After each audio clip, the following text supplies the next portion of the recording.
Welcome to The Source, where we combine the headlines with in-depth conversations with the newsmakers themselves. I'm Pinky Webb. Today on the program, President Rodrigo Duterte defends Health Secretary Francisco Duque amid allegations of anomalies in the government's COVID-19 response. The president also expresses his confidence on the honesty and integrity of his people despite the Ombudsman probe. Also, the president orders Environment Secretary Roy Cimatu to oversee the coronavirus situation in Cebu City. And later, the fate of the anti-terrorism bill. And is the Duterte Cabinet willing to work with Vice President Leni Robredo in its coronavirus efforts? Presidential spokesperson Harry Roque joins us live.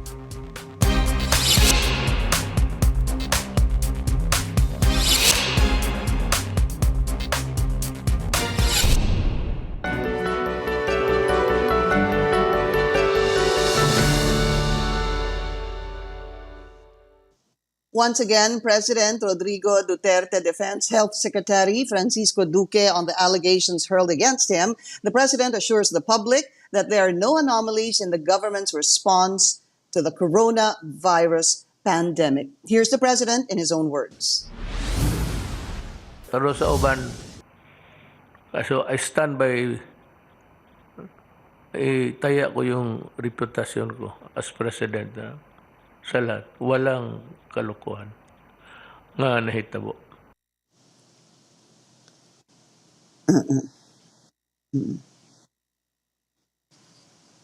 Meanwhile, the president is shifting his focus on the alarming rise of cases in Cebu City. Orders Environment Secretary Roy Cimatu to oversee the situation there. Let's go straight to the source of the story. We have presidential spokesperson Harry Roque. Secretary Roque, thank you for your time, sir.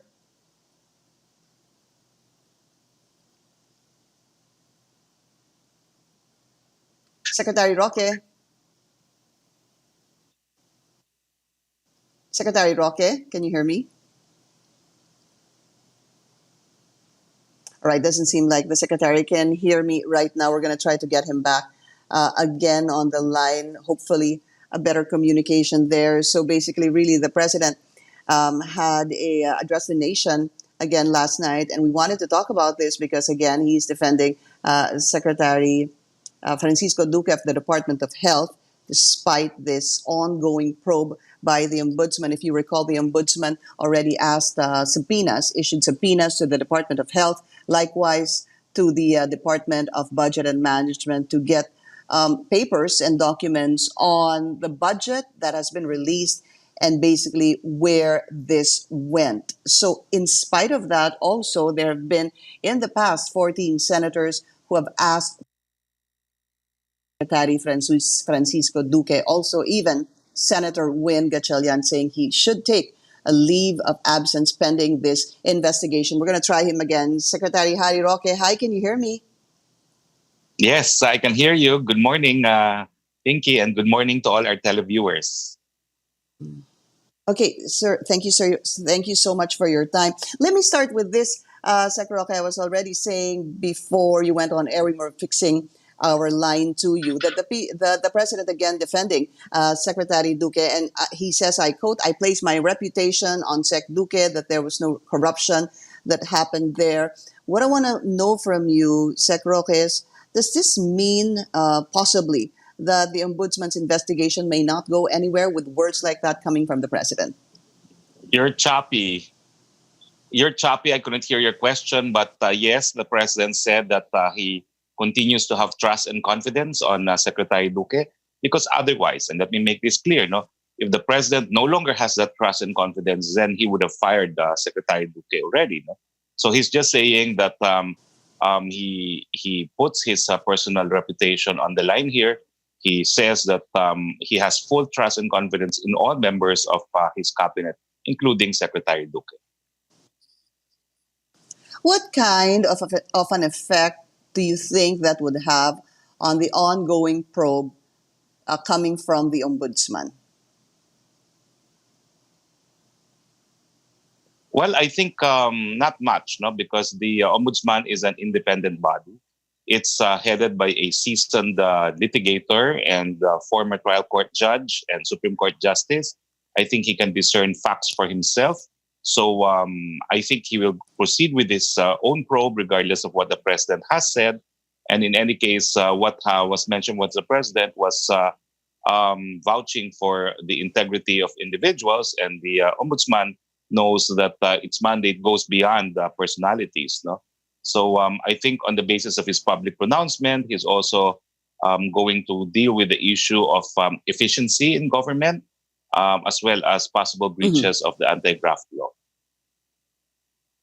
Yeah. So, in spite of the president standing by Secretary Duque, this probe should not be affected in any way. In fact, the president said, with all due respect to the ombudsman, so the president knows the independence of the office, and he knows that because he has appointed Ombudsman Martinez twice to the Supreme Court and to the ombudsman, he knows that the ombudsman is independent and is infinitely qualified to proceed with an investigation such as this. Secretary Roque, some possibly are asking why the continued trust of the president. Secretary Roque, can you hear me now? I can hear you, although I'm tempted to remove the video because the reception might be better without video. But anyway, go ahead. I can hear you. Okay. Let's try that one more time. I was saying that possibly a lot of people are asking why the continued trust of the president on Secretary Duque in spite of the probe, in spite of 14 senators asking for his resignation.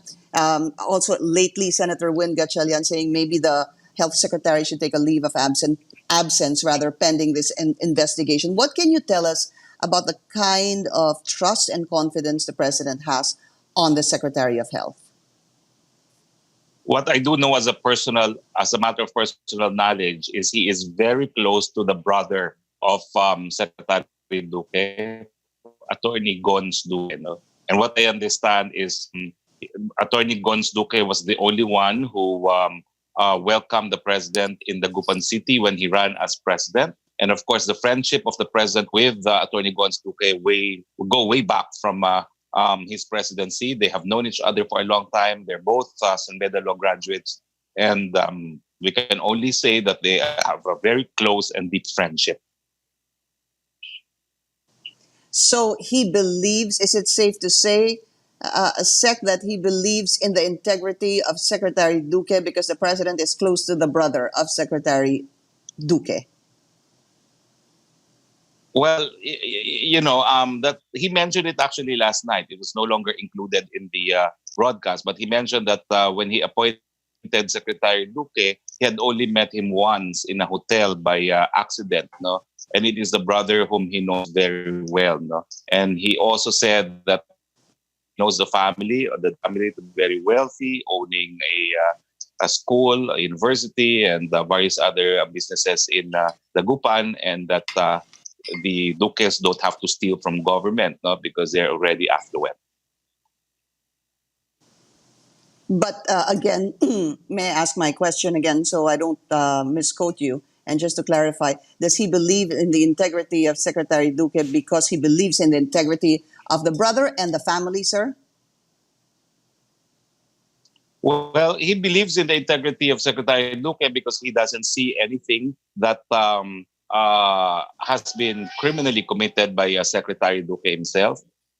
He has said that people make mistakes, and for as long as these are honest mistakes, then he's willing to go beyond these mistakes. But as a matter of integrity, he believes that the Duque family will not steal. He knows their background very well. They have good, well, not only are they affluent, but they also have their values because he knows the brother very well. Okay. All right. Let me shift topics now, Sec.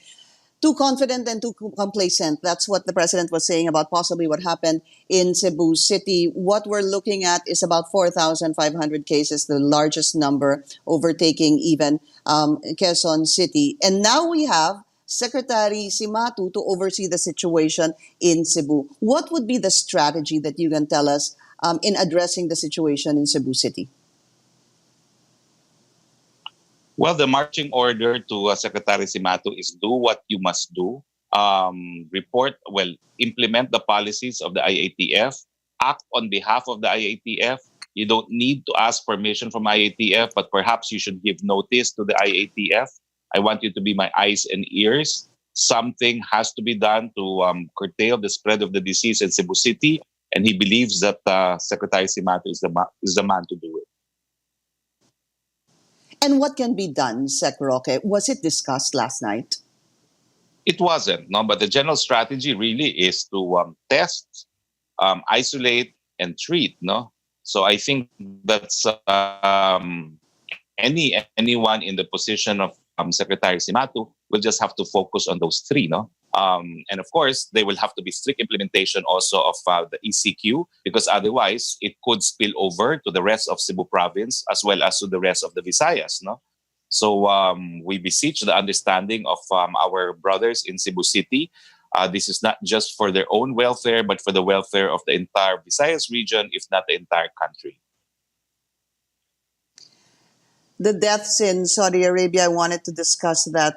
Yung mga kababayan po natin sa Saudi Arabia, Sec Roque, I don't know if you can clarify this, but I seem to be getting two numbers. One is from Sec Bello and one is from the Philippine ambassador to Saudi Arabia. Do you have the numbers of deaths in Saudi Arabia of OFWs? How many need to return and how many are really positive? Because I'm hearing some are saying 50 positive COVID-19 and some are saying 100. Well, I have heard that around 50 of them died because of COVID, and the 50 will have to be buried in Saudi Arabia.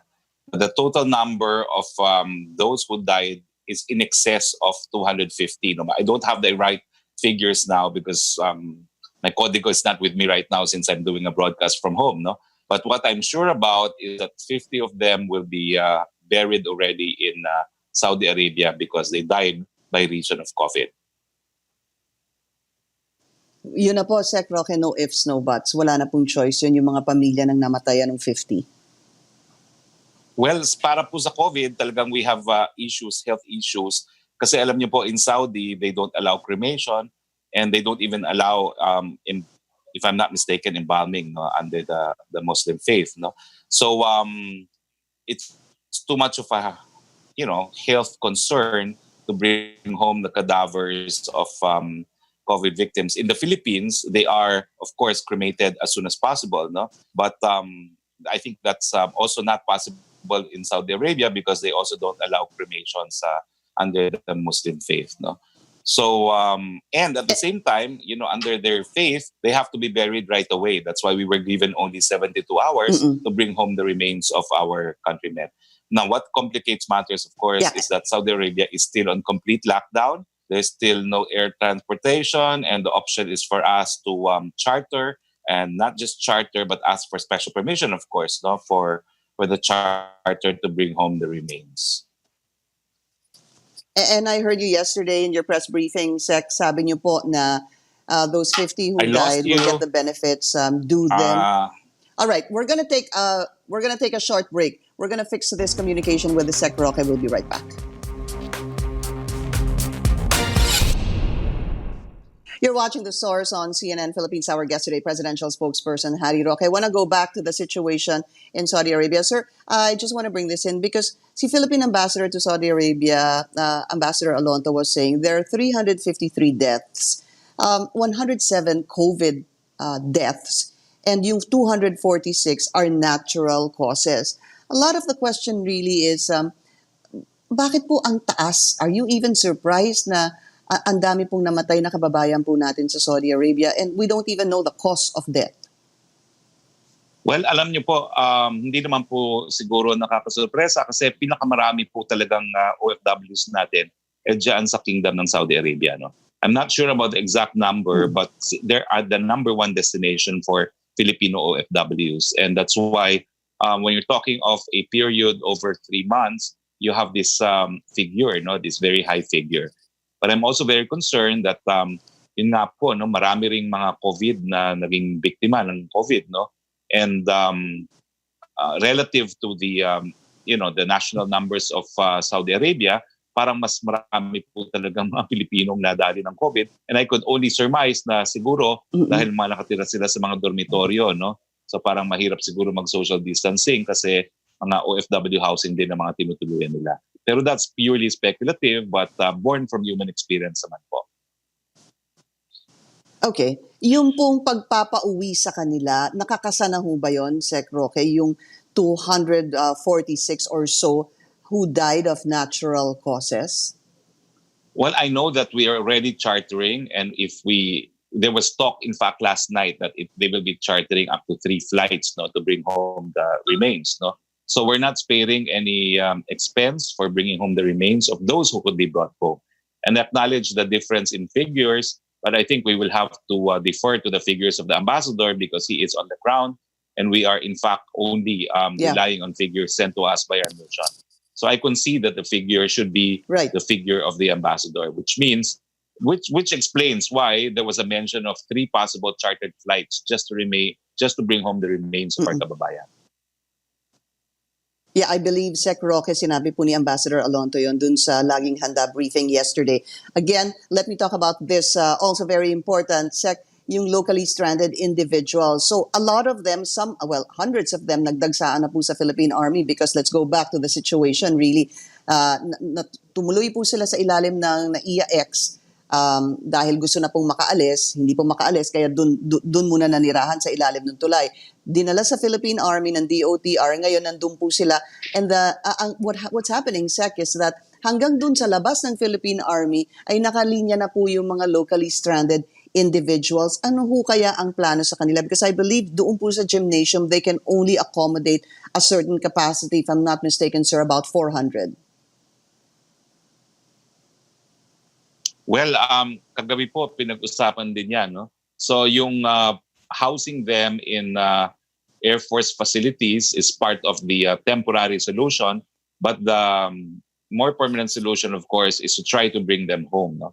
The President mentioned several alternatives. There was an offer from Governor Chavit Singson to lend about 400 buses on 2 dates in July to bring home locally stranded individuals. And the President said we should take up the offer of Governor Singson. Another option, of course, is to charter flights to bring home the stranded individuals. Although the feeling is the airlines should also be somehow responsible because these are individuals who have confirmed flight tickets, no? But unfortunately, their flights were canceled, no? So, but there has to be coordination with the local airlines, of course, no? And then the third option is actually bringing them home by ship. And the President preferred this because at least they will have the amenities of a bed and a working toilet. And although it would take more time, we could bring home more numbers of individuals compared to buses and planes, no? So we're now talking actually of government itself taking steps to make sure that they are able to go home. And Secretary Galvez has also said that now that we have substantial PCR kits that have arrived, and we now have about 1 million of them, then it is possible to give PCR tests also to these locally stranded individuals before they leave for the provinces, so they will not be carriers of disease. Right. But Secretary Roque, isn't the problem really with the local government units? Because the reason the LSIs can't leave and the reason the flights are canceled is because ayaw pa po sila tanggapin, hindi ho ba ng local government units. So the problem lies at the back end, yung kanila dapat napuntahan, yung kanilang dapat uuwian, dahil hindi ho ba the mandate was hindi sila makakapasok until umuo yung LGU. That's true po, no? And that's why I think key to all this is the PCR testing capacity, no? Kapag naman PCR po natin yan, that would also inspire confidence on the part of the LGUs to accept them. Pero ang pakiusap po talaga ng Presidente ngayon, huwag naman nating tanggihan yung pag-uwi ng ating mga kababayan. No? They have a right to go home to their hometowns. And although their concerns are valid, even without PCR testing capacity in the province, ilalagay mo lang naman po sila sa quarantine facilities. Merong isang rehiyon lang naman sa buong Pilipinas na wala talagang quarantine facilities, no? Pero wala rin naman mga kaso talaga doon, no? So ang pakiusap ng Presidente, Kung walang PCR capacity ang probinsya, i-quarantine ng 14 days. Miski po may sakit yan, after 14 days, tapos na po yan. Pero kung may PCR capacity naman and government has taken steps to improve the PCR capacities of the different LGUs in the provinces, bigyan na lang ng PCR doon. No? Sa ngayon po kasi, hindi sapat yung PCR kits natin na nasa Manila. It was only sapat for the OFWs and there's 54,000 of them who have come home. No? Pero now that we have taken delivery of 1 million PCR testing kits, we are looking at really administering PCR tests to the locally stranded individuals before they are sent back home. When kaya ito mangyayari, sir? Nandito na po yung PCR testing kits. So it's just a matter of distributing them to the labs and ensuring naman this time that we have enough manpower to do it. No? So we have the testing kits now. Naubusan po yan na nung recent days. So kinakailangan na lang na yung capacity talagang ma-utilize, no? Because we now have very high testing capacity, but still the numbers of actual testings remain between 10 to 12,000.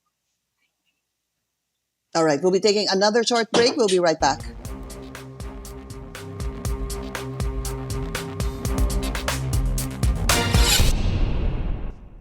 You're watching The Source on CNN Philippines. Our guest today, Presidential Spokesperson Harry Roque. Sir, last night the President said siya mismo, he hates the lockdown.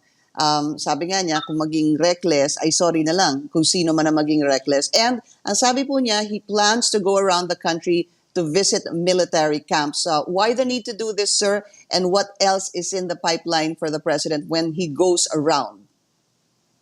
Well, I'm hoping the president can actually do it, but PSG is rather strict as far as his movement is concerned, because as you know, he is a senior citizen and part of the especially vulnerable population to this disease.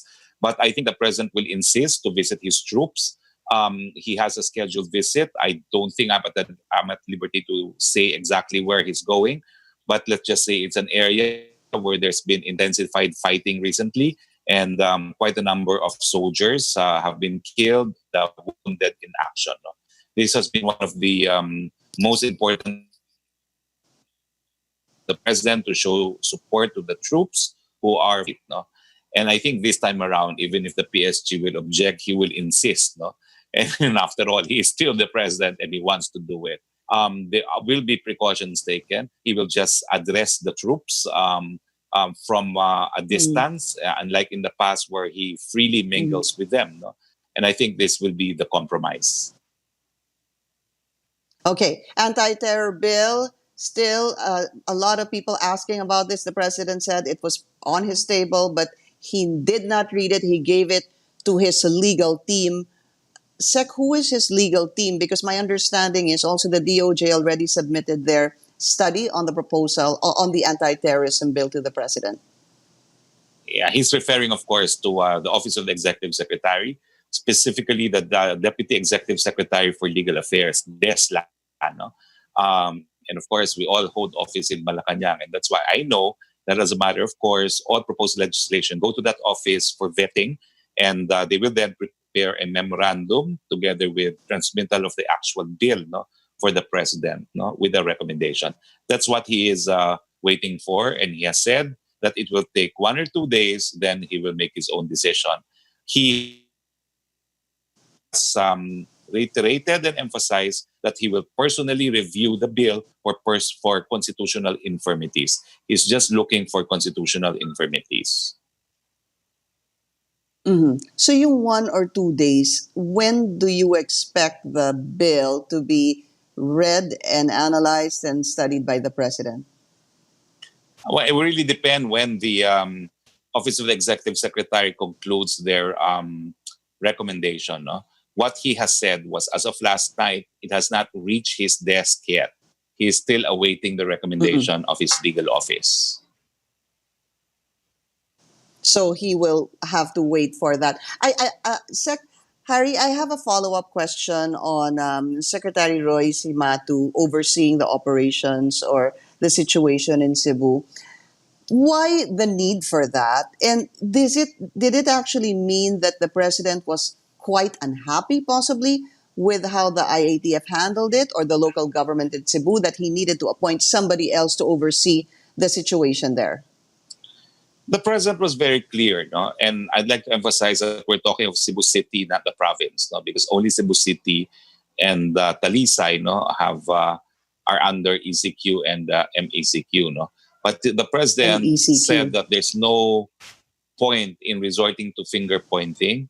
There is a problem in Cebu City and Talisay, and he wants a ready solution. That's why he's appointing Secretary Cimatu. Secretary Cimatu in the past has also been designated by the Philippines, by the president himself, to deal with OFW issues in places like Libya. No? So this is not the first time that Secretary Cimatu was given a special mission by the president. He was also designated to clean up Boracay as well as to clean up Manila Bay. No? So I guess you can say that Secretary Cimatu is a person that the president turns to when he wants something done. And he wants the COVID pandemic somehow managed in Cebu City, and he has full faith in Secretary Cimatu to do just this. Does it mean that he was disappointed with some members from the IATF or some officials from Cebu City? Would it be safe to say that? I'd like to reiterate that the president said this is not the time for finger pointing. And that's why he said that as a Cebuano himself, he knows the Cebuano character, and they may have just been overconfident, and that is why we have this problem in Cebu. He refused to resort to finger pointing. I'd like to underscore to the fact that there is a regional IATF in Cebu City, but IATF itself, or the national IATF, prescribes guidelines for national compliance, but we do not deal specifically with any particular city. It is the local RITF in coordination with the local government. Secretary Harry Roque, sir, maraming salamat po sa inyong oras. Maraming salamat, Pinky. It's always a pleasure, and good morning. Thank you, and thank you for joining us here on The Source. I'm Pinky Webb. You're watching CNN Philippines.